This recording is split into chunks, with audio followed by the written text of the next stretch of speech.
Hello friends, welcome to dream સરકારી officer Gujarati. તો આ છે જીકેનું લેક્ચર નંબર 1, જેની અંદર આપણે બંધારણનો એક મહત્વપૂર્ણ ટોપિક જોઈશું, જે છે કોણ કોને શપથ લેવડાવે અને કોણ કોને રાજીનામું આપે. બંધારણની અંદર જે પણ મહત્વપૂર્ણ પદ છે, તે પદ ગ્રહણ કર્યા પહેલા એક વ્યક્તિ દ્વારા એ પદ માટેના શપથ લેવડાવવામાં આવે છે. કયા પદ માટે કોણ શપથ લેવડાવશે તે તમને ખબર હોવી જોઈએ.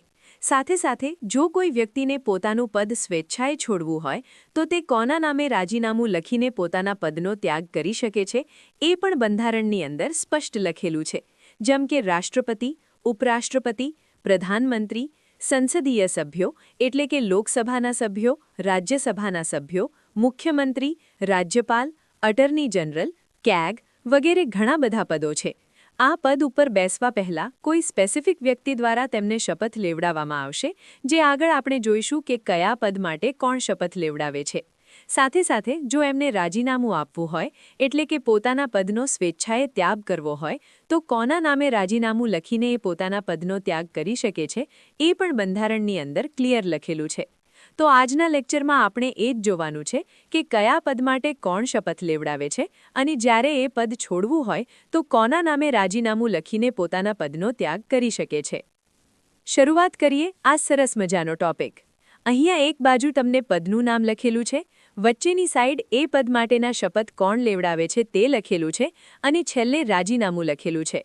જેમ કે રાષ્ટ્રપતિને જો રાજીનામું આપવું હોય તો કોના નામે રાજીનામું આપી શકે છે, એટલે કે અહીંયા જે પદ છે તેમને પોતાના પદનો ત્યાગ કરવો હોય તો કોને સંબોધીને રાજીનામું લખી શકે છે, એ ત્રીજા પોર્શનની અંદર લખેલું છે.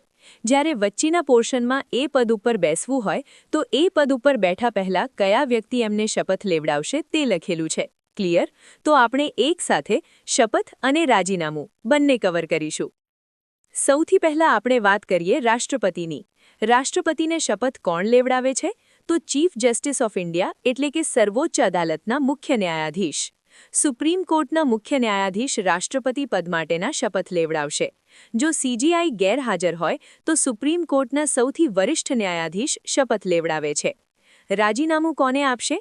રાષ્ટ્રપતિને જો રાજીનામું આપવું હોય તો એ ઉપરાષ્ટ્રપતિને સંબોધીને પોતાના પદનો ત્યાગ કરી શકે છે. એના પછી વાત કરીએ ઉપરાષ્ટ્રપતિની. તો ઉપરાષ્ટ્રપતિને શપથ કોણ લેવડાવે છે? તો રાષ્ટ્રપતિ લેવડાવે છે.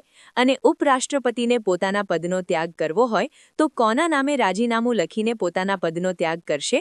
તો રાષ્ટ્રપતિના નામે. યાદ રાખજો, રાષ્ટ્રપતિને રાજીનામું આપવું હોય તો ઉપરાષ્ટ્રપતિને આપશે અને ઉપરાષ્ટ્રપતિને રાજીનામું આપવું હોય તો રાષ્ટ્રપતિને આપશે. ઉપરાષ્ટ્રપતિને શપથ પણ રાષ્ટ્રપતિ લેવડાવશે. એના પછી વાત કરીએ રાજ્યપાલની. રાજ્યપાલ એટલે કે સ્ટેટ હેડ. જે રીતના સેન્ટ્રલ હેડ રાષ્ટ્રપતિ હોય છે એ રીતના રાજ્યોના હેડ રાજ્યપાલ હોય છે. તો રાજ્યપાલને પોતાના પદ માટેના શપથ કોણ લેવડાવશે? તો ઉચ્ચ અદાલતના મુખ્ય ન્યાયાધીશ લેવડાવશે. એક્ઝામ્પલ તરીકે આપણા ગુજરાતના રાજ્યપાલ નવા બન્યા છે તો એમને શપથ ગુજરાતની હાઈકોર્ટના જે મુખ્ય ન્યાયાધીશ છે તે લેવડાવશે. એટલે કે જે તે રાજ્યના રાજ્યપાલ બને છે તો એ રાજ્યની હાઈકોર્ટના મુખ્ય ન્યાયાધીશ રાજ્યપાલની શપથવિધિ કરશે. રાજ્યપાલને જો રાજીનામું આપવું હોય તો કોને આપશે? તો રાષ્ટ્રપતિને આપશે. કેમ? કારણ કે રાષ્ટ્રપતિ દ્વારા જ રાજ્યપાલની નિમણૂક કરવામાં આવે છે. તો શપથ ઉચ્ચ અદાલતના મુખ્ય ન્યાયાધીશ લેવડાવશે, પરંતુ રાજ્યપાલને જો રાજીનામું આપવું હોય તો એ રાષ્ટ્રપતિને આપશે. નેક્સ્ટ વાત કરીએ કે સર્વોચ્ચ અદાલતના મુખ્ય ન્યાયાધીશ કે અન્ય ન્યાયાધીશ, એમની શપથવિધિ કોણ કરાવે છે અને રાજીનામું આપવું હોય તો કોને આપે છે? અહીંયા ધ્યાન રાખવા જેવી બાબત એ છે કે હાઈકોર્ટના મુખ્ય ન્યાયાધીશ અને અન્ય ન્યાયાધીશની શપથવિધિ કોણ કરાવે છે? તો જે તે રાજ્યના રાજ્યપાલ કરાવે છે. પરંતુ જો એમને રાજીનામું આપવું હોય તો એ રાજ્યપાલને રાજીનામું નહીં આપે. કોને આપશે? તો રાષ્ટ્રપતિને આપશે. આ બાબત ખાસ ધ્યાન રાખજો. આગળ વાત કરીએ સીએમ, મુખ્યમંત્રીની. મુખ્યમંત્રીની શપથવિધિ કોણ કરાવે છે? તો રાજ્યપાલ કરાવે છે.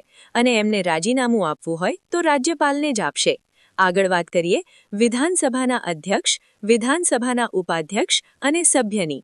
એમની શપથવિધિ કોણ કરાવશે? તો રાજ્યના રાજ્યપાલ કરાવશે. પરંતુ યાદ રાખજો, જે રીતના લોકસભાની અંદર હતું એ જ રીતના વિધાનસભાના અધ્યક્ષ કે ઉપાધ્યક્ષની કોઈ શપથવિધિ હોતી નથી. એ શપથ વિધાનસભાના સભ્ય બનવાના હોય છે. તો આ યાદ રાખજો. વિધાનસભાના અધ્યક્ષને જો રાજીનામું આપવું હોય તો એ વિધાનસભાના ઉપાધ્યક્ષને આપશે અને વિધાનસભાના ઉપાધ્યક્ષ કે સભ્યોને રાજીનામું આપવું હોય તો એ વિધાનસભાના અધ્યક્ષને રાજીનામું આપશે. આગળ વાત કરીએ રાજ્યસભાના ઉપસભાપતિ અને સભ્યોની. રાજ્યસભાના સભાપતિ તો કોણ હોય? ઉપરાષ્ટ્રપતિ હોય. અને ઉપરાષ્ટ્રપતિના શપથ અને રાજીનામું આગળ આપણે જોઈ ગયા. તો રાજ્યસભાના ઉપસભાપતિ અને સભ્યોની શપથવિધિ કોણ કરાવે છે? તો સભાપતિ એટલે કે ઉપરાષ્ટ્રપતિ લેવડાવશે. અને એમને રાજીનામું આપવું હોય તો પણ એ કોને આપીને પોતાના પદનો ત્યાગ કરી શકે છે? તો ઉપરાષ્ટ્રપતિ એટલે કે રાજ્યસભાના સભાપતિને આપીને ત્યાગ કરી શકે છે. એના પછી વાત કરીએ વિધાન પરિષદની. ગુજરાતની અંદર તો વિધાન પરિષદ નથી, પરંતુ અમુક રાજ્યોમાં વિધાન પરિષદ જોવા મળશે. વિધાન પરિષદના અધ્યક્ષ અને વિધાન પરિષદના ઉપાધ્યક્ષની વાત કરીએ તો એમને શપથ કોણ લેવડાવે છે? તો રાજ્યપાલ જ લેવડાવે છે, પરંતુ એ વિધાન પરિષદના સભ્ય તરીકેના શપથ લેવડાવે છે. રાજીનામું આપવું હોય તો એ જ સિસ્ટમ છે કે વિધાન પરિષદના અધ્યક્ષને રાજીનામું આપવું હોય તો એ ઉપાધ્યક્ષને આપશે અને ઉપાધ્યક્ષ કે સભ્યોને રાજીનામું આપવું હોય તો એ અધ્યક્ષને રાજીનામું આપશે. આગળ વાત કરીએ મુખ્ય ચૂંટણી કમિશનર અથવા અન્ય ચૂંટણી કમિશનર. એમની શપથવિધિ કોણ કરાવે છે? તો રાષ્ટ્રપતિ કરાવે છે. અને એમને રાજીનામું આપવું હોય તો કોને આપશે? રાષ્ટ્રપતિને જ આપશે. આગળ વાત કરીએ અટર્ની જનરલ. નિમણૂક કોણ કરે છે? રાષ્ટ્રપતિ જ કરે છે. તો શપથ પણ કોણ લેવડાવશે? રાષ્ટ્રપતિ લેવડાવશે. અને રાજીનામું પણ કોને સંબોધીને આપશે? તો રાષ્ટ્રપતિને સંબોધીને આપશે. Advocate general. જે રીતના કેન્દ્રમાં અટર્ની જનરલ હોય છે એ રીતના રાજ્યોની અંદર એડવોકેટ જનરલ હોય છે. તો એડવોકેટ જનરલમાં શું આવશે? રાજ્યપાલ આવશે. તો શપથવિધિ રાજ્યપાલ કરાવશે અને રાજીનામું છે એ પણ રાજ્યપાલને આપીને છોડશે પોતાનું પદ. કેગની વાત કરીએ તો કેગને નિમણૂક કોણ કરે છે? રાષ્ટ્રપતિ કરે છે. તો શપથ રાષ્ટ્રપતિ લેવડાવશે અને રાજીનામું પણ રાષ્ટ્રપતિને આપીને જ પોતાના પદનો ત્યાગ કરશે. પછી કેન્દ્રીય જાહેર સેવા આયોગના અધ્યક્ષ અને અન્ય સભ્યો, એટલે કે અહીંયા વાત થાય છે યુપીએસસીની. યુપીએસસીના અધ્યક્ષ અને અન્ય સભ્યો છે એમની શપથવિધિ રાષ્ટ્રપતિ કરાવે છે અને એમને રાજીનામું આપવું હોય તો એ પણ કોને સંબોધીને આપશે? રાષ્ટ્રપતિને સંબોધીને આપશે. એ જ રીતના રાજ્ય જાહેર સેવા આયોગની વાત કરીએ તો એમના અધ્યક્ષ અને સભ્યો છે તો એમની શપથવિધિ રાજ્યપાલ કરાવે છે. એમને પોતાના પદનો ત્યાગ કરવો હોય તો રાજ્યપાલના નામે પત્ર લખીને ત્યાગ કરી શકે છે. છેલ્લે વાત કરીએ લોકપાલની. લોકપાલની શપથવિધિ કોણ કરાવે છે? રાષ્ટ્રપતિ કરાવે છે. અને જો એમને રાજીનામું આપવું હોય તો એ કોને સંબોધીને આપે છે? તો રાષ્ટ્રપતિને સંબોધીને આપે છે. તો આજના લેક્ચરની અંદર આપણે જે પણ બંધારણીય પદો છે જેમાં શપથવિધિ હોય છે અને એમના રાજીનામા હોય છે એ દરેક પદની આપણે વાત કરી કે કોણ છે એ કોને શપથ લેવડાવે છે અને જો એમને રાજીનામું આપવું હોય તો કોને સંબોધીને આપે છે. તો આઈ હોપ સો આજનો જીકેનો વિડીયો તમને ગમ્યો હશે. આવા જ વિડીયો જોવા માટે આપણી નવી યુટ્યુબ ચેનલ સબસ્ક્રાઇબ કરી દેજો. બીજી વસ્તુ કે આ લેક્ચર જો તમને ગમ્યો હોય તો લેક્ચરને લાઇક કરી દો, મિત્રો સાથે શેર કરી દો. આ ચેનલ ઉપર પહેલી વખત આવી ગયા હોય તો આવા જ વિડીયો જોવા માટે ચેનલને સબસ્ક્રાઇબ કરીને જજો. બાજુમાં બેલ આઇકન હશે એને પણ દબાવી દેજો, જેથી કોઈ નવો વિડીયો અપલોડ કરું તેની નોટિફિકેશન તમને મળતી રહે અને તમારો કોઈ પણ વિડીયો મિસ ના થાય. તો મળીશું નેક્સ્ટ લેક્ચરમાં. બાય. All the best. જય હિન્દ, જય ભારત.